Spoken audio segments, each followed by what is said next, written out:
Welcome to Biggest Spoilars, the destination for exclusive spoilers, latest updates.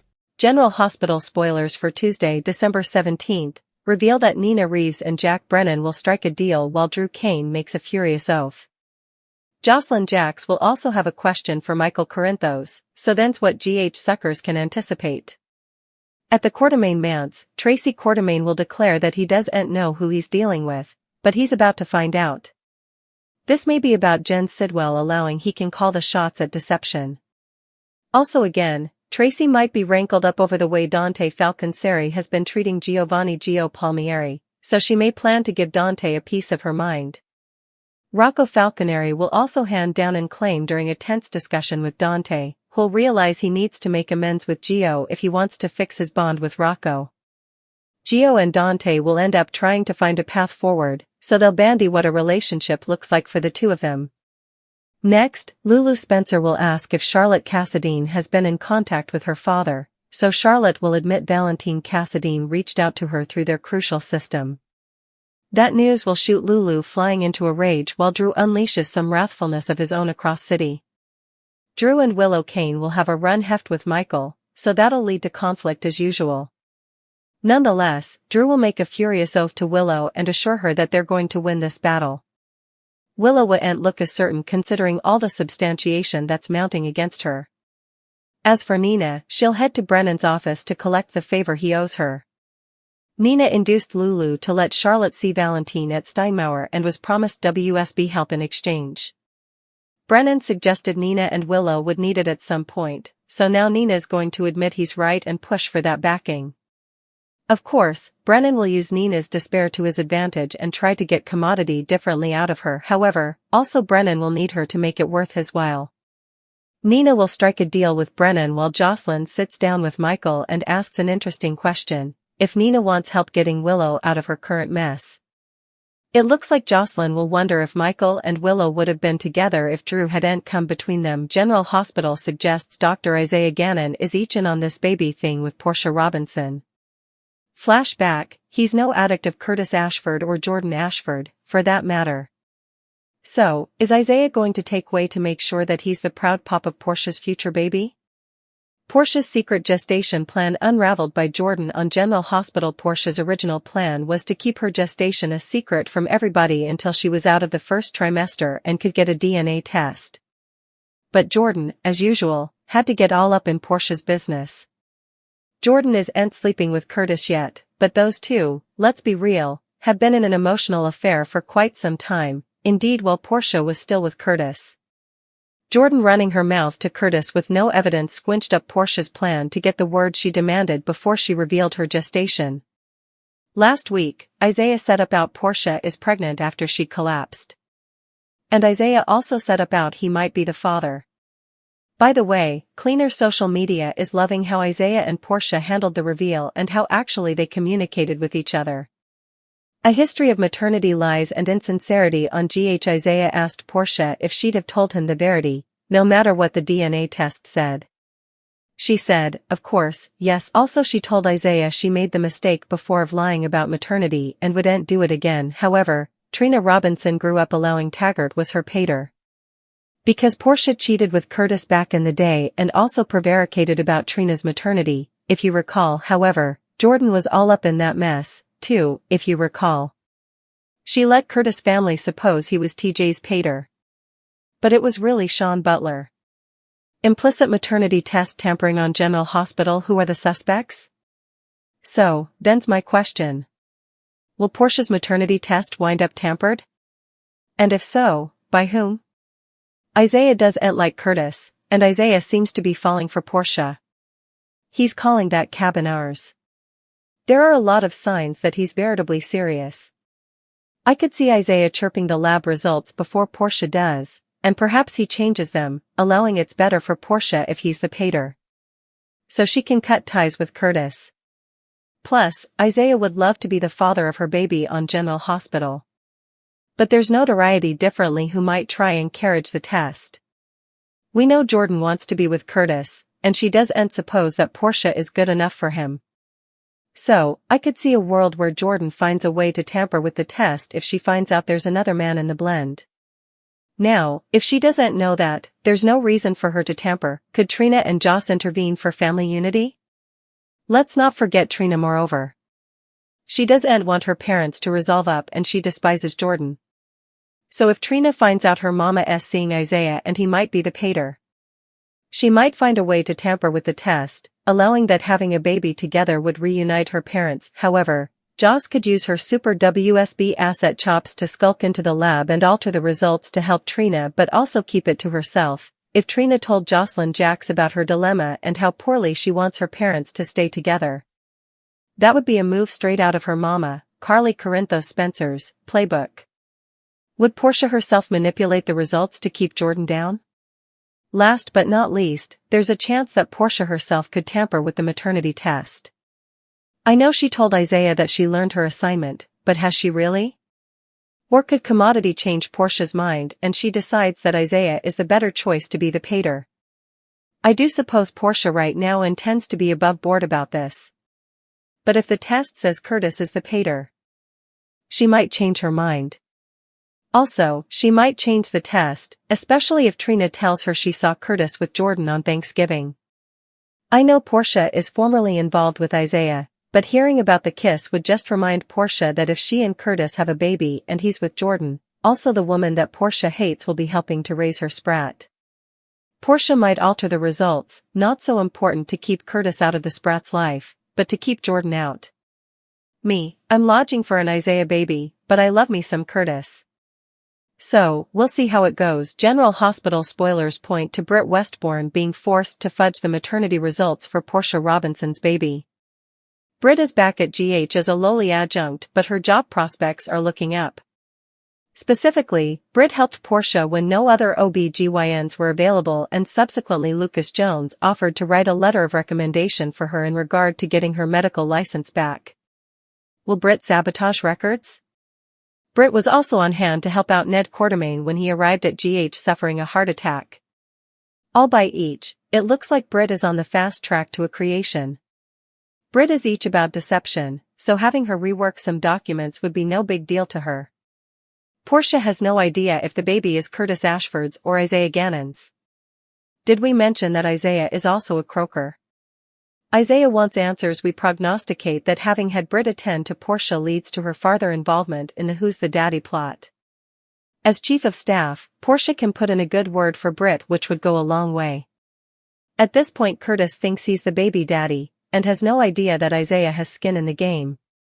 Isaiah is fond of the idea of starting a family with Portia, indeed, though she's kept him hidden and out of sight. Perhaps his head is in the beach? Is Isaiah going to be a daddy? At this point, the plots are so strong in PC that we wouldn't be surprised if Drew Kane entered the blackmail picture. He's lost his fort on Portia's former illegality, and he could convert Jen Sidwell that it would be to their benefit to manipulate Portia's DNA test. To this end, Sidwell has no way met an highway robbery scheme he doesn't like. He's also blackmailing Britt, so what's another little favor for him to ask for? What happens next in PC? Juicy General Hospital spoilers allude that Britt may be seduced to switch up the maternity results of Portia's baby.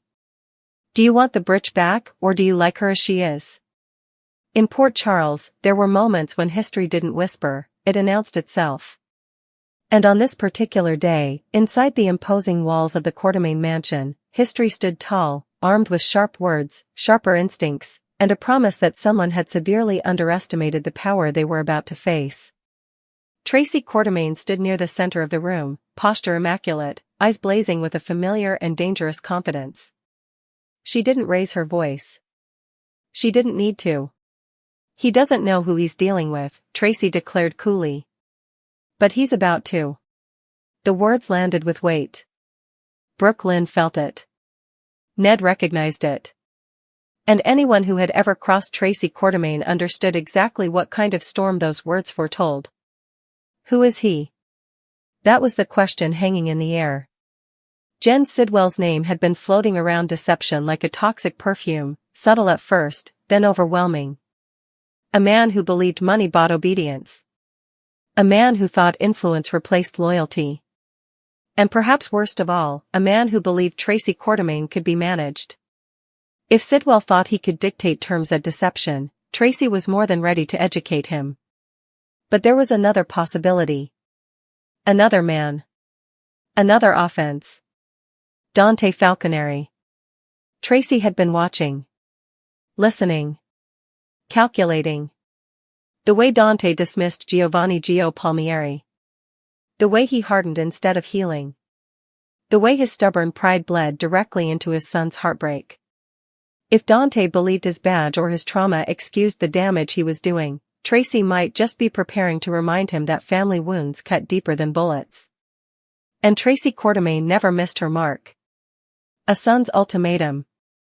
Across town, the reckoning Tracy sensed was already unfolding. Rocco Falconeri stood across from his father, jaw tight, voice steady but unmistakably wounded. "I'm done pretending," Rocco said. Dante blinked. "Rocco." "No," Rocco interrupted. "You listen." There it was, the shift. The moment when a child stopped asking and started demanding. "If you want us to be okay," Rocco continued, "then you have to make things right with Gio." Dante felt the blow land square in his chest. Rocco wasn't talking about forgiveness. He was talking about recognition. "You keep acting like Gio doesn't matter," Rocco said. "Like he's just noise. And I can't respect that." Dante's instincts told him to defend himself, to explain, to justify, to retreat behind old scars. But something in his son's eyes stopped him. This wasn't rebellion. This was grief. And Dante finally understood the truth he'd been avoiding. He was losing his son. A path forward, or none at all. Later, Dante found himself face to face with Gio. No uniforms. No raised voices. Just two men standing on uncertain ground. "What do you want from me?" Dante asked honestly. Gio didn't hesitate. A chance. Not acceptance. Not approval. Just space to exist. They talked, awkwardly, cautiously, about what a relationship could look like. Not rewriting the past, but acknowledging it. Not pretending wounds didn't exist, but deciding whether they were worth healing. For the first time, Dante didn't shut down. And for the first time, Gio didn't feel invisible. The baptism theme emerges.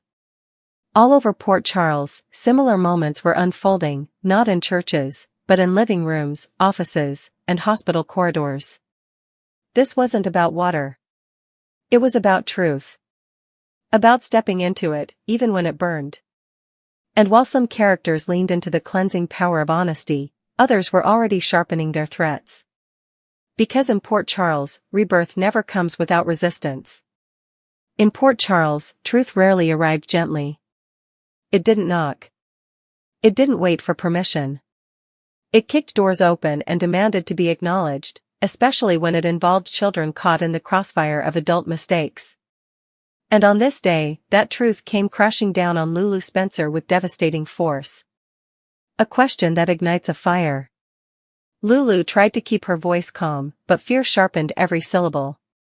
"Charlotte," she asked carefully, "have you heard from your father?" Charlotte Cassadine froze.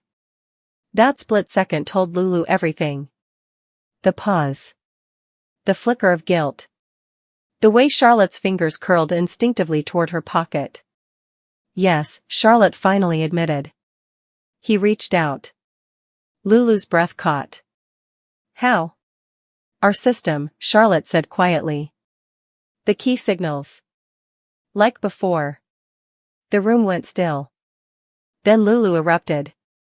Lulu's rage, a mother's line in the sand. "What?" Lulu snapped, anger flaring so fast it startled even her. "You knew he was in contact and you didn't say anything?" Charlotte flinched. "I didn't think." "That's the problem." Lulu shot back. "You can't think this is okay." Charlotte's voice trembled. "He's my dad." That stopped Lulu cold. For a moment, the rage gave way to something far more dangerous, fear. Valentine Cassadine wasn't just a complicated father. He was a man who lived in shadows, made enemies without blinking, and believed running was safer than staying. And what did he say? Lulu demanded. Charlotte swallowed. That he's close. That he's watching. Lulu felt the walls close in. This wasn't just about broken trust. This was about safety. This ends now, Lulu said, voice low and lethal. No more secrets. No more signals. No more games. Charlotte looked away, torn between loyalty and survival. And somewhere in the city, Valentine Cassadine felt the tightening noose. Drew Kane's fury finds a target. Across town, anger burned just as hot, but far less controlled. Drew Kane stood face to face with Michael Corinthos, and years of resentment simmered dangerously close to the surface. Willow stood between them, visibly shaken. This doesn't concern you, Michael said tightly. Drew laughed, sharp, humorless. Everything involving my wife concerns me. Michael bristled. You came between us. Drew's eyes darkened. I didn't come between you. You lost her. The words were gasoline. Voices rose. Accusations flew. Old wounds reopened with brutal precision. Willow tried to intervene, but Drew's anger had found its outlet. Later, when they were alone, Drew made his vow. They think they can bury us, he told Willow. They think the truth will destroy you. Willow's eyes filled with doubt. The evidence keeps piling up. Drew took her hands. Then we fight harder. His tone shifted, quiet, intense. I promise you this, he said. We're going to win. No matter what it takes. Willow wanted to believe him. But fear whispered louder. A deal born of desperation. Meanwhile, Nina Reeves walked into Jack Brennan's office knowing she was at a disadvantage, and hating herself for needing him. You owe me, Nina said bluntly. Brennan smiled. I told you this day would come. Nina reminded him of the favor she'd secured, convincing Lulu to allow Charlotte to see Valentine at Steinmauer. In exchange, she'd been promised help. WSB help. I need it now, Nina admitted. For Willow. Brennan leaned back, clearly enjoying the shift in power. You're right, he said. You do need it. Then came the hook. But if I'm going to help you clean up this mess, Brennan added, you're going to make it worth my while. Nina stiffened. What do you want? Brennan smiled wider. A deal was struck, but not without consequences yet to be revealed. Jocelyn asks the question no one wants answered. Elsewhere, Jocelyn Jack sat across from Michael Corinthos, studying him carefully. I need to ask you something, she said. Michael frowned. Okay. Joss didn't soften it. If Drew hadn't come back into Willow's life, do you think you and Willow would still be together? Michael didn't answer right away. That told Joss everything. In Port Charles, pregnancy was never just about new life. It was about secrets. It was about leverage. And more often than anyone cared to admit, it was about lies told in the name of love. Portia Robinson knew that better than most. A secret meant to stay buried. Portia had planned everything carefully. She would keep the pregnancy quiet. She would survive the first trimester. She would get a DNA test before anyone else knew. Only then, armed with facts, would she decide how to move forward. It was a plan rooted in fear, but also experience. She had made this mistake once before. And she swore she would never repeat it. But Port Charles had a way of tearing plans apart. Jordan crosses the line, again. Jordan Ashford didn't intend to blow everything up. She told herself she was just concerned. That Curtis deserved honesty. That silence would only make things worse. But Jordan had never been good at staying out of Portia's business. One conversation turned into suspicion. Suspicion turned into implication. And implication found its way directly to Curtis, without proof, without facts, without permission. Portia felt the fallout immediately. Her timeline shattered. Her control vanished. Her secret was no longer hers. Jordan had done what Jordan always did, inserted herself where she didn't belong and walked away believing she'd done the right thing. Portia burned with fury. Because Jordan didn't just disrupt a plan. She disrupted a life. Isaiah learns the truth. When Portia collapsed, the truth finally caught up with her. Dr. Isaiah Gannon stood at her bedside, not just as a physician, but as a man whose future might now be entwined with hers forever. "You're pregnant," he said gently. Portia nodded, bracing for judgment. Instead, Isaiah surprised her. He didn't accuse. He didn't panic. He asked questions. The most important one came last. "Is there a chance the baby is mine?" Portia hesitated. Then told him the truth. Yes. A moment of honesty and hope. Isaiah didn't react the way Portia expected. He didn't retreat. He didn't explode. He didn't demand answers he wasn't entitled to yet. Instead, he listened. When he asked if she would tell him the truth no matter what the DNA test revealed, Portia answered without hesitation. Yes. She told him she had lied before. She told him it destroyed her family.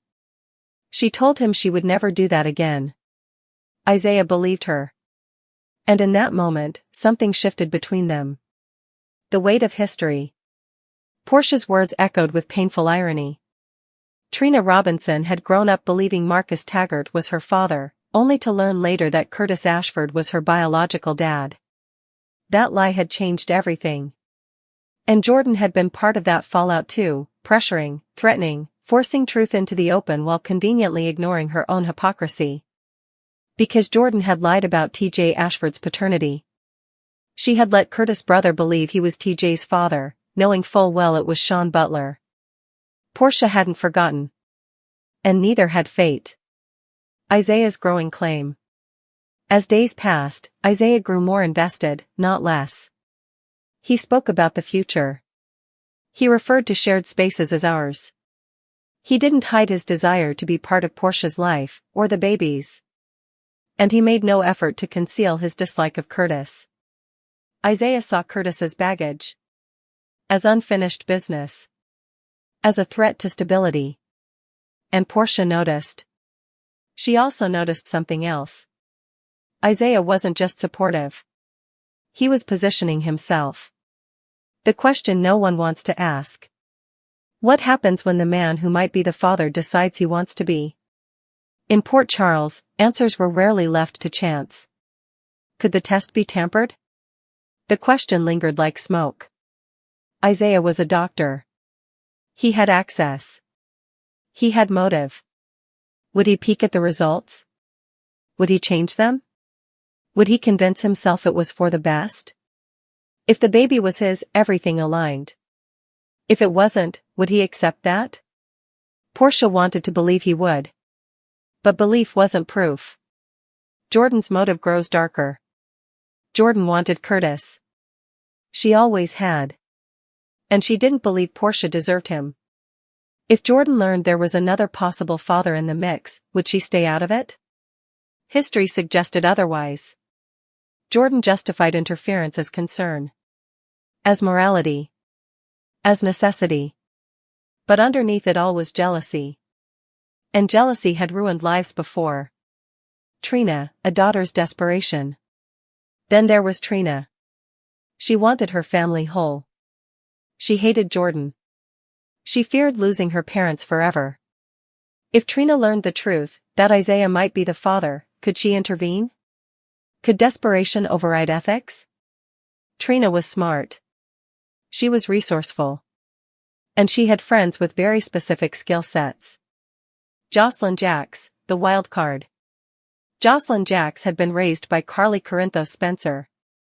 She knew secrets were currency. She knew systems could be manipulated. She knew when loyalty justified risk. If Trina confided in her, if the stakes were framed as family survival, would Joss step in? Would she use her WSB training to quietly alter a lab result? And would she live with the consequences? Portia's final temptation. Portia told herself she would do the right thing.